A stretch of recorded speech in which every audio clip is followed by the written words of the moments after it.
En una lujosa empresa ubicada en el corazón de Madrid trabajaba don Esteban Salvatierra, un exitoso empresario conocido por su fortuna, elegancia y estilo sofisticado.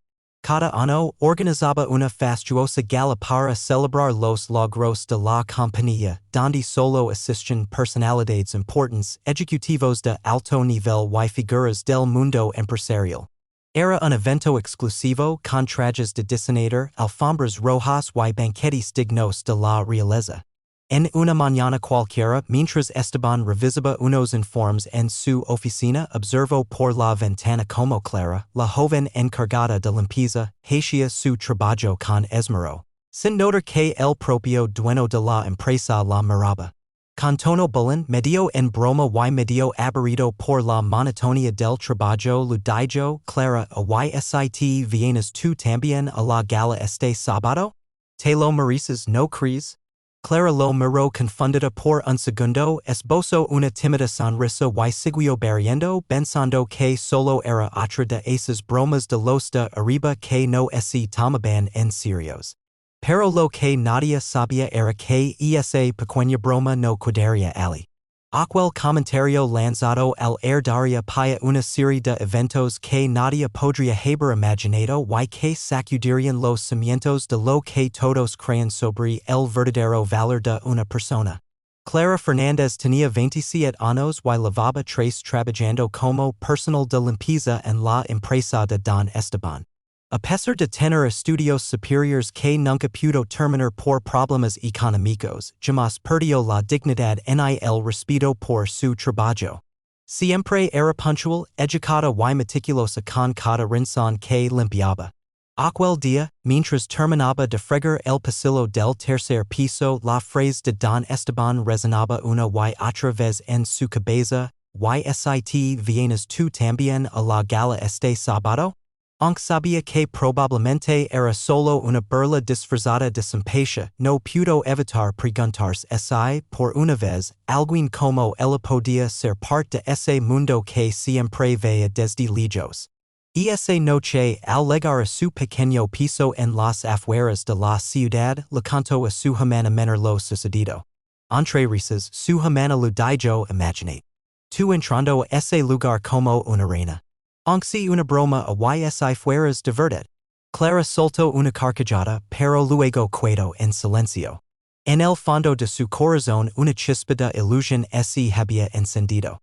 No por el lujo ni por las miradas ajenas, sino por la posibilidad de mostrar al mundo y a sí misma que merecía estar en cualquier lugar, no por cómo se vestía o por cuánto ganaba, sino por quién era. Al día siguiente, con el corazón latiendo fuerte, se acercó con respeto a la asistente personal de don Esteban y le preguntó si la invitación era real. La asistente, sorprendida, no supo qué responder, pero permitió consultarlo. Lo que parecía solo un chiste lanzado por aburrimiento ahora comenzaba a tomar un rumbo inesperado. Y nadie estaba preparado para lo que vendría, cuando la asistente personal de don Esteban, una mujer llamada Mariela, le comentó lo ocurrido. Él apenas alzó la vista de su computadora. ¿De verdad preguntó eso?, dijo con una sonrisa incrédula. Bueno, quiere venir, que venga. No tengo problema. Lo dijo sin pensarlo mucho, como quien aprueba algo irrelevante. Pero Mariela, que conoce Esteban desde hacía años, notó algo diferente en su tono. No había burla ni sarcasmo, solo indiferencia. Era evidente que no creía que Clara realmente lo haría. Sin embargo, Mariela, que admiraba el carácter silencioso y la humildad de Clara, lo confirmó con seriedad. Sí, estás invitada. Puedes venir si dices. Es este sábado a las 8 de la noche en el Hotel Palacio de Cristal. Código de vestimenta formal. Clara se quedó paralizada. La invitación ya no era una broma. Era oficial. Sintió una mezcla de nervios, emoción y miedo. ¿Qué se suponía que debía hacer ahora? Su sueldo no alcanzaba para un vestido de gala ni para un peinado de salón. Pero no había dejar que eso la detuviera. Esa misma tarde, Clara salió del trabajo y recorrió varias tiendas de segunda mano hasta encontrar un vestido largo azul oscuro, elegante y sencillo que parecía hecho para ella. Con algo de creatividad y ayuda de su hermana que sabía de maquillaje y peinados gracias a tutorials en internet comenzaron a preparar todo. Durante los días siguientes, los rumores comenzaron a circular por la empresa. Algunos empleados se rían en secreto, otros fingían no saber nada, pero todos estaban al tanto. La limpiadora iría a la gala. Algunos lo veían como un gesto de inclusión, otros como una excéntrica decisión del millonario, y no faltaban los que pensaban que Clara no debía ir, pero ella, con la frente en alto, siguió trabajando como siempre, sin responder a las miradas ni a los susurros. Mientras tanto, Esteban se olvidó completamente del asunto, sin saber que aquella noche marcaría un antes y un después en su vida y en la de todos los presentes. Llegó el sábado. Desde temprano, el Hotel Palacio de Cristal brillaba como un escenario sacado de un cuento.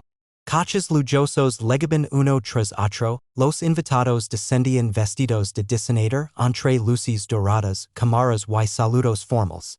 En los salones, todo estaba perfectamente decorado, mesas con manteles de lino blanco, centros florales majestuosos, candelabros de cristal y una orquesta suave tocando de fondo. Era el tipo de lugar donde cada gesto, cada prenda y cada palabra eran calculados. El evento prometía ser otra celebración llena de discursos motivadores, brindis y sonrisas estratégicas. Nadie, absolutamente nadie, esperaba que aquella noche tuviera un giro inesperado. Clara llegó en un modesto taxi, aferrando un pequeño bolso entre sus manos. Su vestido azul, aunque de segunda mano, caía con una elegancia natural sobre su figura. Su hermana había trabajado horas en su peinado, dejando su cabello recogido con un toque delicado y moderno. El maquillaje resaltaba su mirada serena y su andar, aunque inseguro al principio, comenzó a volverse más firme conforme avanzaba por la entrada del hotel. El portero, al ver su nombre en la lista, la dejó pasar sin decir palabra, aunque la miró dos veces, sorprendido. No parecía una limpiadora, parecía alguien que siempre debió estar allí. Cuando cruzó las grandes puertas del salón principal, las conversaciones se apagaron por unos segundos. Varios rostros se giraron con curiosidad. Unos la reconocieron de inmediato, otros tardaron un poco más, pero todos sintieron lo mismo, asombro. Las risas falsas cesaron. Las miradas altivas se volvieron confundidas. Que hacía ella allí vestida como una invitada más, caminando con tanta serenidad, Clara respiró hondo sin mirar a nadie directamente y se acercó al área de recepción para anunciar su llegada. Mariela la recibió con una sonrisa genuina y cálida como si hubiera estado esperando ese momento. Bienvenida, Clara. Te ves preciosa, le dijo, dando un lugar junto a la mesa de empleados distinguidos. La música volvió, pero el ambiente ya no era el mismo. Algunos murmuraban con incredulidad, otros intentaban ignorarla, pero todos sabían, algo inusual estaba ocurriendo. Y en medio de todo ese revuelo, don Esteban apareció, impecable como siempre. Saludando a los invitados sin saber aunque la protagonista de la noche no sería ningún empresario, sino la mujer que limpiaba sus oficinas cada día. Esteban Salvatierra cruzó el salón con la seguridad que lo caracterizaba. Saludaba con sonrisas mellidas, con esa elegancia adquirida tras años de liderazgo y fortuna. Su traje hecho a medida resaltaba su porte imponente y su presencia imponía respeto donde quiera que fuera. Se dirigía hacia la tarima para dar su discurso de apertura sin tener la menor idea de que algo fuera de lo común ocurría. Sin embargo, antes de llegar, notó que las conversaciones a su alrededor eran distintas. Las miradas de los invitados se dirigían todas en la misma dirección y algunos incluso parecían incómodos como si algo no encajara en el cuadro perfecto que solían disfrutar cada año. Fue entonces cuando la vio. Clara. Sentada con serenidad en una de las mesas centrales con su vestido azul cayendo como una ola de medianoche y su postura firme como quien ha tomado una decisión inquebrantable. Por un instante Esteban frunció el seno sin reconocerla del todo. Pero bastaron unos segundos para que su memoria conectara, la limpiadora. La joven que barría el piso frente a su oficina. La misma a la que, días antes, lu lanzó una frase al aire sin imaginar que sería tomada en serio. El impacto fue inmediato. Por primera vez en mucho tiempo Esteban se quedó sin palabras.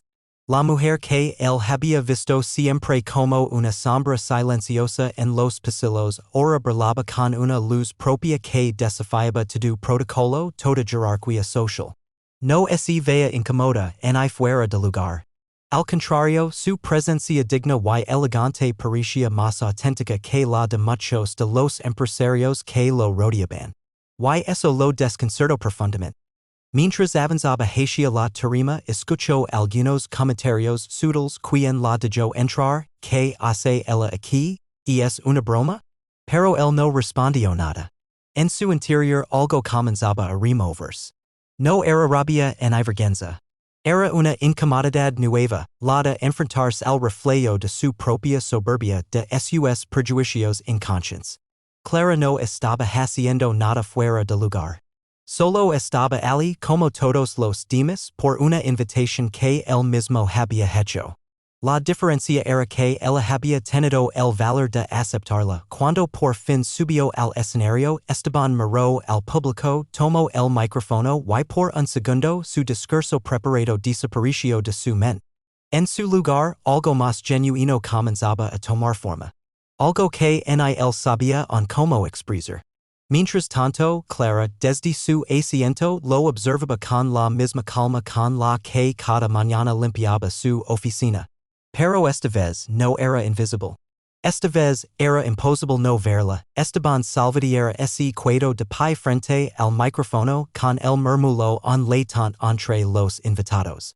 Sostenía una tarjeta con su discurso habitual, lleno de palabras calculadas sobre crecimiento, liderazgo y futuro corporativo. Pero al mirar nuevamente a Clara tan serena entre rostros altivos, supo que esas palabras no servían. Respiró hondo, guardó la tarjeta lentamente en el bolsillo de su chaqueta y dejó que el silencio se apoderara del salón por unos segundos más. La atención estaba completamente sobre él, como cada año, pero esta vez, no por lo que había decir, sino por lo que había permitido que ocurriera. Que alguien que normalmente era invisible estuviera ahora en el centro de todo. Hoy tenía preparado un discurso como cada año, comenzó con un tono pesado que sorprendió a todos. Pero esta noche no se trata de cifras ni de logros empresariales. Esta noche se trata de lo que significa realmente el valor humano. Su voz era firme pero había en ella una sinceridad inusual. Hace unos días le dije una implida que podía venir esta gala. Fue un comentario lanzado sin pensar, tal vez como un gesto sin verdadera intención. Pero esa persona decidió tomarse en serio algo que yo dije en broma. Y hoy, al verla aquí, me doy cuenta de que la broma fui yo. Las expresiones de muchos invitados comenzaron a cambiar. Algunos bajaron la mirada, otros se removieron en sus asientos. Esteban continuó sin perder la calma. Clara está aquí esta noche y su presencia me ha hecho ver lo que muchos de nosotros olvidemos, que el esfuerzo, la dignidad y la elegancia no vienen con el título que llevamos ni el traje que usamos. Vienen del corazón, del carácter, del valor de levantarse cada día a cumplir con el deber con humildad. Clara sentada sentia como cada palabra calaba profundo. No porque buscara reconocimiento, sino porque alguien por fin decía en voz alta lo que tantas veces había sentido en silencio. No estaba allí para provocar ni para desafiar nada. Estaba allí porque alguien la invitó y ella, valiente, decidió aceptar. Pero en ese momento entendió que su presencia estaba teniendo un impacto que nunca imaginó. Esteban bajo la mirada hacia ella y te agradezco, Clara, por enseñarme esta lección sin decir una sola palabra. Esta noche tú eres la invitada más valiente de todas. La ovación no fue inmediata. Al principio hubo un silencio cargado de reflexión. Luego, lentamente, algunas palmas comenzaron a sonar, primero tímidas, después más firmes. Y entonces, como una ola, toda la sala estalló en aplausos. No por cortesía, sino porque sabían que lo que se acababa de decir era algo que, en el fondo, todos necesitaban escuchar. Y esa noche, el evento más exclusivo del año se transformó en una lección inesperada de humildad, valor y humanidad. Y Clara, sin cambiar quien era, se convirtió en el símbolo silencioso de una verdad olvidada, que el respeto no se hereda ni se compra, se gana simplemente siendo uno mismo. Tras el inesperado discurso de Esteban, el ambiente en el salón dio un giro radical. Donde antes había susurros cargados de snobismo y miradas altivas, ahora se sentía un silencio respetuoso, incluso incómodo para muchos. Aquellos que minutos antes cuchicheaban con burla sobre la limpiadora en vestido de gala comenzaron a ajustar sus posturas, a cuestionar sus pensamientos, a sentirse expuestos. No era solo el discurso el que los había sacudido, sino la forma en que Clara se mantenía digna, sin rencer, sin soberbia, simplemente presente. Sentada con la espalda recta, las manos entrelazadas con calma sobre el regazo y la mirada serena, no buscaba atención ni aplausos y justamente por eso los merecía más que nadie, uno de los directores financieros, que solía pasar por su lado sin saludarla, se acercó a ofrecerle algo de bebida, tartamudeando con torpeza un buenas noches, Clara, te ves muy elegante. Otros empleados de oficina que tantas veces habían tirado papeles al suelo esperando que alguien los recogiera ahora la miraban con una mezcla de culpa y asombro. Incluso algunas esposas de los socios, impecablemente maquilladas, comenzaron a intercambiar miradas entre ellas.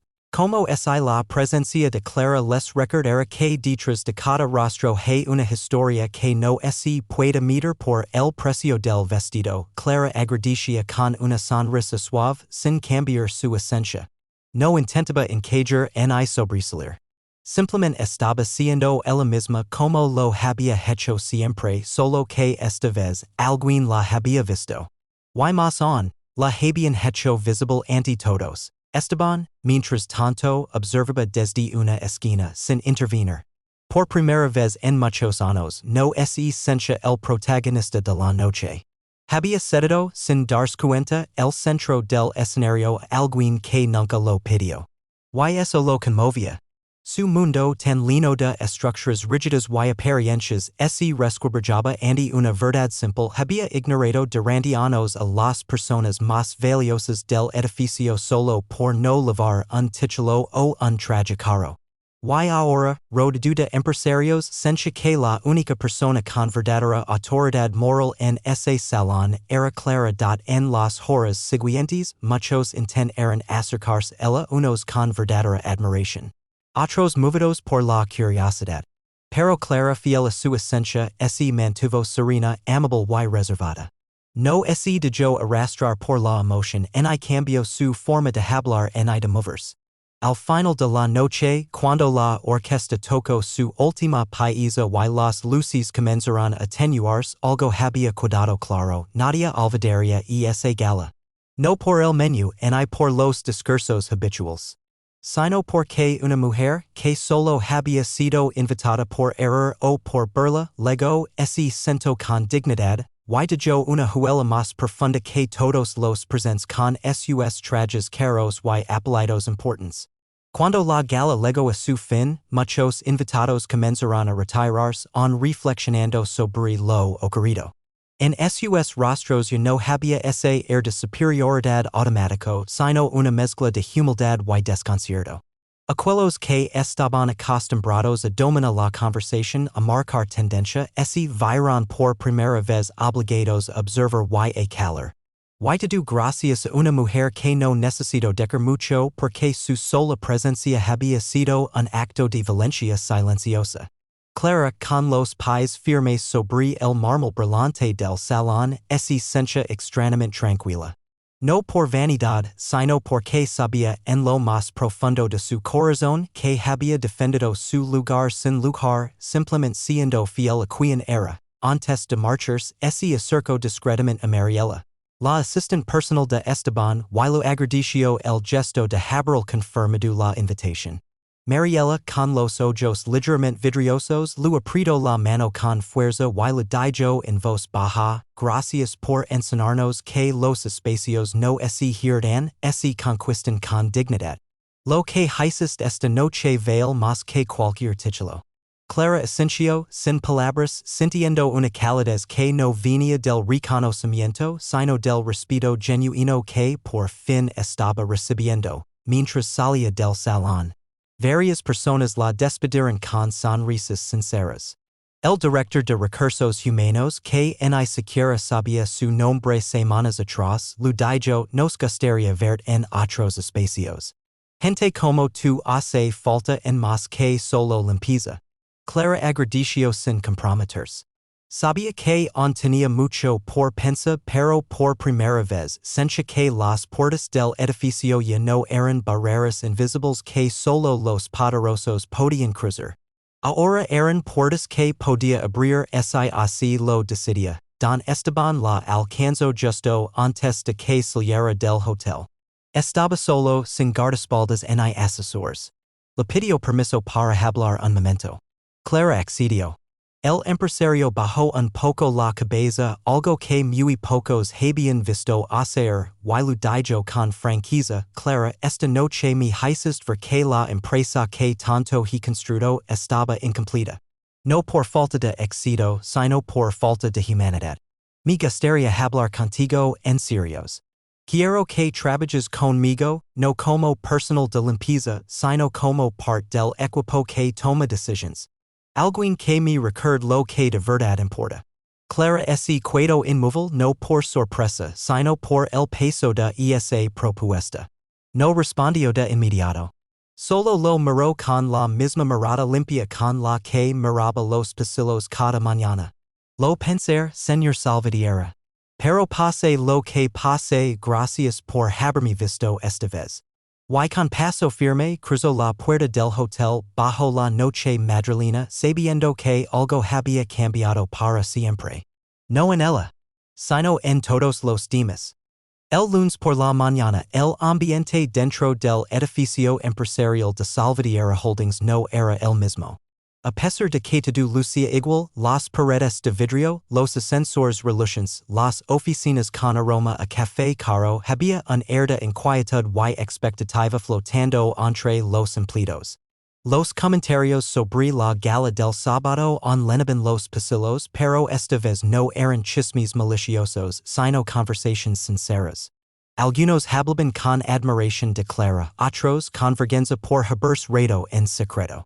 Incluso los altos mandos que antes no sabían ni quién limpiaba sus oficinas ahora mencionaban su nombre con respeto, pero lo más inesperado fue la reacción de Esteban Salvatierra.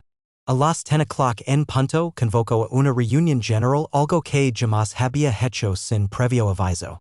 Todos pensaron que sería una charla de rutina sobre metas del trimestre o ajustes administrativos. Sin embargo, cuando se presentó frente a los empleados sin traje, sin corbata, con las mangas dobladas, muchos supieron de inmediato que algo diferente iba a ocurrir. Este fin de semana fui testigo de una de las lecciones más importantes de mi vida, comenzó Esteban, sin rodeos. Y no vino de un inversionista, ni de un asesor, ni de un socio. Vino de alguien que lleva años caminando entre nosotros sin que la viéramos realmente. Hizo una pausa larga. Clara no solo asistió a la gala por una invitación que yo lancé con poca seriedad, asistió con la cabeza en alto y nos dio a todos una lección de humildad, dignidad y coraje. Los presentes se miraban entre sí. Algunos bajaban la cabeza con incomodidad. Otros ascension con sinceridad. Pero nadie podía negar que algo profundo se estaba removiendo. Esteban continuó, desde hoy vamos a revisar nuestra estructura de empresa. No solo para mayor productividad, sino para garantizar que cada persona, sin importar su rol, se sienta vista, valorada y escuchada. Habrá nuevos programas de integración, formación cruzada y rotación temporal de roles para que entendamos realmente qué hace cada área y qué personas sostienen esta empresa desde las bases. Y entonces, con tono más personal, agrego y si Clara acepta, me gustaría que se parte del comité de cultura organizacional. No como símbolo, sino como voz activa de una verdad que olvidemos por demasiado tiempo. Hubo silencio. No detención, sino de respeto. En ese instante todos entendieron que no era una estrategia de relaciones públicas. Era una transformación real nacida de una noche inesperada y del valor silencioso de una mujer que había decidido no quedarse en su lugar asignado en una sala de descanso mientras algunos comentaban con emoción lo dicha. Clara pasaba en silencio con su uniforme habitual, su carrito de limpieza, y la misma actitud serena de siempre. Pero esta vez, todos se apartaban con una sonrisa, lo abrían paso, la saludaban por su nombre. Ella respondía con amabilidad, sin cambiar una pizca de quien era, porque ella no necesitaba alzar la voz para cambiar una empresa. Lo bastó con presentarse, y ser vista. Clara pasó los días siguientes sumida en una profunda reflexión. La propuesta de Esteban no era cualquier cosa. Lu ofrecía dejar atrás años de trabajo físico, horarios agotadores y miradas indiferentes para sentarse en una mesa donde se tomaban decisiones importantes. Pero no era eso lo que la hacía dudar. Lo que la inquietaba era mucho más profundo, aceptar ese puesto cambiaría quien era. Se esperaría de ella que se adaptara, que se volviera una más del mundo corporativo. O realmente la querían allí por lo que representaba y por su esencia. En casa, el pequeño apartamento que compartía con su hermana menor estaba lleno de preguntas. ¿Y qué vas a hacer, Clara? Le preguntaba su hermana mientras cenaban pan con sopa. Clara, con la mirada fija en la taza, respondía con calma, voy a escuchar a mi intuición. No quiero ser una decoración. Si voy a entrar allí, tiene que ser para hacer algo que valga la pena, algo que ayude a los demás que también han sido invisibles durante tanto tiempo. Y esa noche apenas pudo dormir. No por ansiedad, sino por la enorme responsabilidad que sentía en el pecho. Sabía que se aceptaba, no solo estaría aceptando un mejor sueldo o una oficina. Estaría aceptando ser la voz de muchos. De la mujer que limpia los baños, del guardia de seguridad que trabaja doble turno, del joven del archivo que nadie saluda. Estaba representando a todos los que hacen que una empresa funcione pero que rara vez son reconocidos dada la mañana siguiente con su uniforme impecable y su mochila al hombro entró al edificio como siempre. Nadie la paró en recepción. No porque la ignoraran, sino porque ya sabían quién era. Subió al piso ejecutivo y pidió ver Esteban. Él la recibió de inmediato, con una sonrisa sincera y sin arrogancia. Lo he pensado mucho, comenzó Clara, sentándose con tranquilidad. Y si voy a aceptar esta propuesta necesito poner conditions. No quiero estar en una oficina solo para decorar un cambio.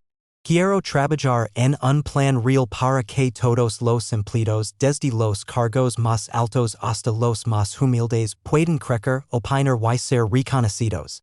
Quiero ser parte de un comité que escuche al personal que nunca es escuchado y que transforme esta empresa desde abajo. Esteban no solo aceptó. Aplaudió. Literalmente. Conmovido por la firmeza de Clara, Lu estrechó la mano como una socia, no como una empleada. Entonces, bienvenida. No el puesto. Bienvenida a la misión. Ese día Clara no volvió a tomar su carrito de limpieza. Pero no porque renegara de su pasado, sino porque había logrado algo que muy pocos logran, transformar respeto en cambio. No había dejado de ser quien era. Simplemente había elevado su esencia a otro nivel. Y en su andar comenzó a abrir un camino para muchos más. Desde el primer día en su nuevo rol, Clara no buscó impresionar. No legó con poses de ejecutiva ni adoptó un tono altivo. Vestía con sobriedad, hablaba con sencillez y escuchaba más de lo que hablaba. Pero cuando hablaba, cada palabra caía como una piedra en un lago quieto provocaba ondas. En la primera reunión oficial del Comité de Cultura Organizacional rodeada de directivos, abogados de recursos humanos y asesores de imagen corporativa, Clara se convirtió en la única que hablaba desde la experiencia más directa de quienes sostienen la empresa en silencio, mientras los demás discutían políticas de bienestar con gráficas y palabras bonitas. Clara pidió la palabra. Antes de hablar de bienestar, deberíamos saber cuántos empleados de limpieza tienen acceso a duches después de su jornada. Cuántos auxiliares tienen uniformes en buen estado. Cuántos son escuchados cuando algo no funciona. Porque el bienestar empieza por lo básico y aquí ni siquiera se mira a quienes limpian los pasillos. Hubo un silencio incómodo. Algunos se removieron en sus asientos. Pero Esteban, presente en la mesa, solo asintió. Continúa, Clara, le dijo con respeto.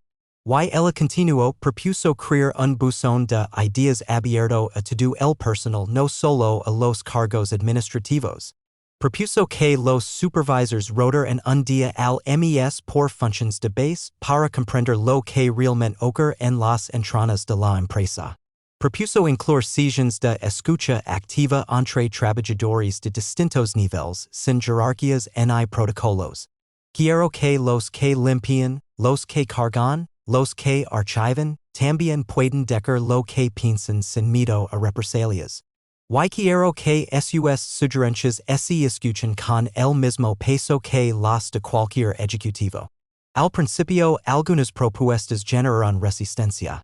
Pero los datos no mencionan, en solo 2 semanas, el ambiente general mejoró. Los informes de conflictos internos disminuyeron. El personal de mantenimiento comenzó a mostrar más compromiso. Incluso los empleados más escépticos empezaron a comprender que Clara no estaba allí como símbolo, sino como puente. Era una voz que no venía de los libros de liderazgo, sino de la experiencia directa y muchas veces ignorada. Una mañana, mientras caminaba por uno de los pasillos con su carpeta de proyectos, Clara se detuvo a saludar a Javier, un joven del equipo de aseo. Él la miró con admiración sincera y le dijo, gracias, Clara. No por lo que haces ahora, sino por nunca haber olvidado de donde vienes. Ella sonrió con ternura, apoyó su mano brevemente en su hombro y respondió, no se trata de subir ni de bajar. Se trata de que todos caminemos con la frente en alto. Y así, sin discursos grandilocuentes ni trajes ostentosos, Clara se convirtió en el cambio que tantos pedían pero que nadie sabía cómo comenzar. Porque ella no solo abrió una puerta, dejó que entrara la dignidad. Pasaron 6 meses desde aquella noche de gala que transformó no solo la vida de Clara, sino el alma entera de Salvadera Holdings. Lo que comenzó como una broma irónica, lanzada sin malicia pero con cierta indiferencia, se había convertido en el inicio de un cambio profundo, estructural y humano. Clara no solo era ahora parte activa del Comité de Cultura Organizacional, sino que se había convertido en un referente dentro y fuera de la empresa. Su historia circulaba de boca en boca entre empleados, gerentes, y hasta empresas aliadas que preguntaban, ¿quién es esa mujer que reformó una multinacional desde el corazón? Pero más allá del reconocimiento, Clara seguía siendo la misma. Llegaba temprano, saludaba a todos, se tomaba su tiempo para conversar con el personal más invisible y se aseguraba de que ninguna propuesta en la mesa de dirección quedara solo en papel. Supervisaba personalmente los cambios que se iban implementando. Nuevas duques para el personal de limpieza, pausas remuneradas para quienes trabajan de pie todo el día, espacios de descanso dignos, y talleres de escucha activa donde todos, desde el mensajero hasta los gerentes, comparten ideas como iguales. Un viernes por la tarde, Se organizó una asamblea general. Por primera vez no solo estaban los ejecutivos. Había personal de vigilancia, limpieza, archivo, cocina, mantenimiento y mensajería, todos sentados con derecho a opinar.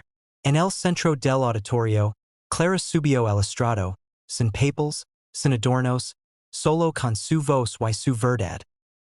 Hace unos meses, me invitaron a una gala como una broma. Comenzó, sin renser en la voz. Y esa broma se convirtió en una puerta. Pero la puerta no la abrí yo sola. Se abrió porque ustedes, los que trabajan en silencio, decidieron alzar la mirada, hablar, participar. Porque decidimos juntos que el respeto no es un favor que se pide, sino un derecho que se merece. El auditorio estalló en aplausos. Algunos empleados tenían lágrimas en los ojos. Para muchos, era la primera vez que se sentían parte de algo más grande que sus tareas diarias. Esteban Salvatierra, que observaba desde la primera fila, no aplaudía solo como jefe, sino como alguien que había sido transformado. Sabía que esa empresa ya no volvería a ser la misma. Y, por primera vez en mucho tiempo, estaba orgulloso no por su éxito financiero, sino por el tipo de organización que estaban construyendo juntos. Al terminar el acto, Clara se quedó hablando con un grupo de nuevos empleados. Uno de ellos, una joven madre que acababa de incorporarse como auxiliar de aseo, le dijo con timidez: "Gracias por demostrarnos que también podemos sonar." Clara la miró con ternura, la tomó de la mano y respondió: "No se trata de sonar con ser otra persona. Se trata de no olvidar nunca lo que valemos tal como somos. Si caminamos con dignidad, tarde o temprano, el mundo aprende a mirarnos." Y así, entre gestos simples y actos poderosos, Clara dejó algo más que políticas o mejoras laborales. Dejó un legado. El de demostrar que el respeto y la humanidad no se decretan desde arriba, se siembran desde abajo, con el ejemplo.